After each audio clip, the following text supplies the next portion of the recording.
Hello students and welcome back to our channel excellent learning point. तो बच्चों, आज की इस वीडियो में हम क्लास 10th का वर्कशीट नंबर 53 डिस्कस करने जा रहे हैं।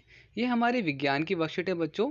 ये देखो, आज हम हमारा टॉपिक है आनुवंशिकता एवं जैव विकास। तो देखते हैं आज की वर्कशीट में क्या लिखा हुआ है।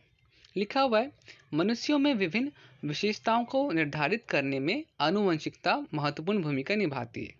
ऐसी ही एक विशेषता में से एक है लिंग निर्धारण। बच्चों, ये लिंग निर्धारण क्या है? मतलब कि महिला से होने वाला जो बच्चा होगा वो लड़का होगा या लड़की होगा, उसे क्या कहते हैं? लिंग निर्धारण। आगे क्या लिखा हुआ है, यानी एक महिला लड़के को जन्म देगी या लड़की को, यह भी किसके ऊपर निर्भर है बच्चों? आनुवंशिकता के ऊपर निर्भर है। मनुष्य के 23 जोड़े गुणसूत्र होते हैं। मतलब कि बच्चों 23 हो गए महिला के और 23 हो गए पुरुष के। टोटल हो गए कितने बच्चों? 46 गुणसूत्र होते हैं। हमें प्रत्येक जोड़ी में से एक गुणसूत्र माँ से मिलता है और दूसरा गुणसूत्र पिता से मिलता है। बच्चों, ये जो यहाँ पे लाइन लिखी हुई है, इसको मैं थोड़ा सा इस डायग्राम से समझाता हूँ। देखो, अभी हमने देखा ना कि गुणसूत्र क्या होते हैं? पेयर्स में होते हैं, जोड़ों में होता है। तो दो जोड़े तो एक्स एक्स के महिला के पास होते हैं और दो पेयर्स बच्चों गुणसूत्र के पुरुष के पास भी होते हैं, मेल मेल के पास भी होता है, एक्स और वाई।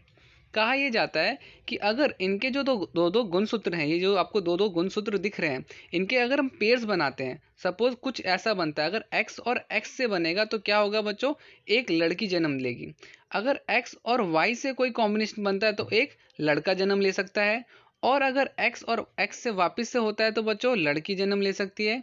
और अगर x और y से वापस कोई कॉम्बिनेशन बनता है तो लड़का जन्म ले सकता है। बच्चों, ये चांसेस हैं।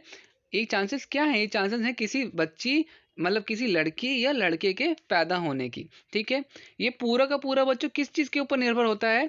ये पूरा का पूरा निर्भर होता है मेल के ऊपर। अब मेल अगर इसका एक्स से एक्स के साथ कॉम्बिनेशन बनता है तो लड़की होगा, और वाई और एक्स का कॉम्बिनेशन बनता है तो बॉयज़ होगा। तो पुराने ज़माने में हमेशा पहले क्या होता था कि लड़की पैदा होती थी तो लोग महिला पर ज़्यादा आरोप निकालते थे कि कुछ ना कुछ इसमें डिफेक्ट होगा, बट बेसिकली ऐसा कुछ भी नहीं होता। होता पूरा का पूरा मेल के ऊपर ही है। ठीक है, तो ये था हमारा पूरा का पूरा आज की वर्कशीट में। यही चीज़ मैं आपको समझाना चाहता था। इसी को इन्होंने दूसरे डायग्राम में समझा रखा है। तो आपको ये इस तरह से देखना है तो इस तरह से देख लीजिए। मेरे ख्याल से ये बिल्कुल बेस्ट है, इसको आप याद रखिएगा। यही चीज़ दे रखी है।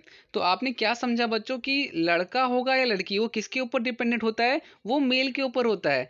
फीमेल तो कुछ कर ही नहीं सकती, उसके पास दोनों ही एक्स होते हैं। अब यहाँ पर इसमें एक एक्स होता है, एक वाई होता है, जिस वजह से कौन निर्भर है? तो पुरुष निर्भर होता है। अब यही चीज़ है बच्चों, और इसी के बेसिस पे हमारे कुछ प्रश्न उत्तर हैं जो कि हमें करने हैं। पहला प्रश्न है बच्चों फिल इन द ब्लैंक्स है, तो वो आपको मैं आंसर शीट में करवा देता हूँ। दूसरा क्वेश्चन बोला जा रहा है, मानव में लिंग निर्धारण किस प्रकार होता है? चित्र बनाकर समझाइए। और फिर तीसरा बच्चों, यहाँ पे हमें इतना दे रखा है, इसके बाद यहाँ पर पूरा इसको लिखना है, वाक्य पूरे बनाना है। मतलब कि आधा लिखा हुआ है, उसको पूरा लिखना है। और सेम इसमें हमसे बोला जा रहा है कि आपको अगर कोई क्वेश्चन पूछना है, कोई चीज़ आपको समझ में नहीं आ रही, कोई डाउट है, तो आप इसमें क्या लिखोगे, कोई क्वेश्चन क्या होगा? तो बच्चों स्टार्ट करते हैं अपना आंसर। तो बच्चों सबसे पहला तो आपका हो गया प्रश्न एक, मानव में एक्स एक्स सूत्र होता है। ठीक है, और एक्स एक्स सूत्र महिलाओं में उपस्थित होता है, और एक्स वाई लिंग किस में होता है बच्चों? आदमियों में। तो आई होप आपको ये चीज़ क्लियर हो गई होगी। ये फिल इन द ब्लैंक्स था, हमारा खाली स्थान था। फिर उसके बाद मानव में लिंग निर्धारण किस प्रकार होता है? चित्र बनाकर समझाइए। तो बच्चों ध्यान रखना कि चित्र आपको क्या बनाना है, मैं बता दूं आपको।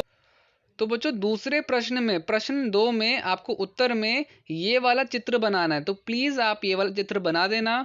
ये ऑलरेडी वर्कशीट में बना हुआ था, इसलिए मैंने इसको आंसर में नहीं बनाया। तो प्लीज़ आप इसे बना देना। ये बनाने के बाद मैं जो अभी अब लिखवा रहा हूँ उसे आप लिख लेना।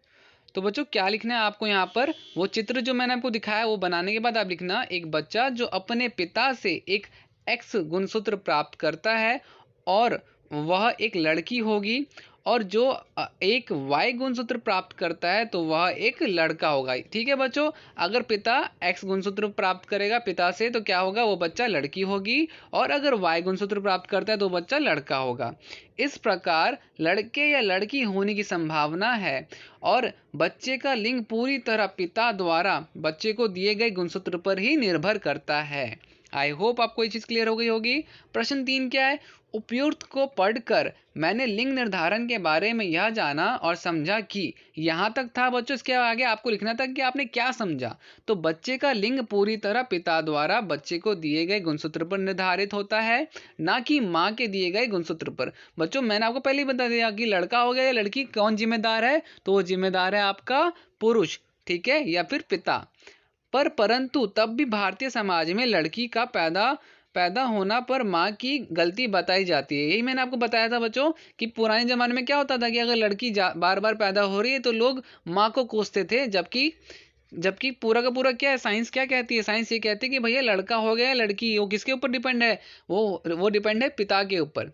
प्रश्न 4, लिंग निर्धारण के विषय में आप क्या जानना चाहेंगे? बच्चों अब यहाँ से आपसे पूछा जा रहा है कि आपका कोई क्वेश्चन है क्या? इतना कुछ आपने पढ़ा क्या? माइंड में आपके कोई क्वेश्चन आ रहा है?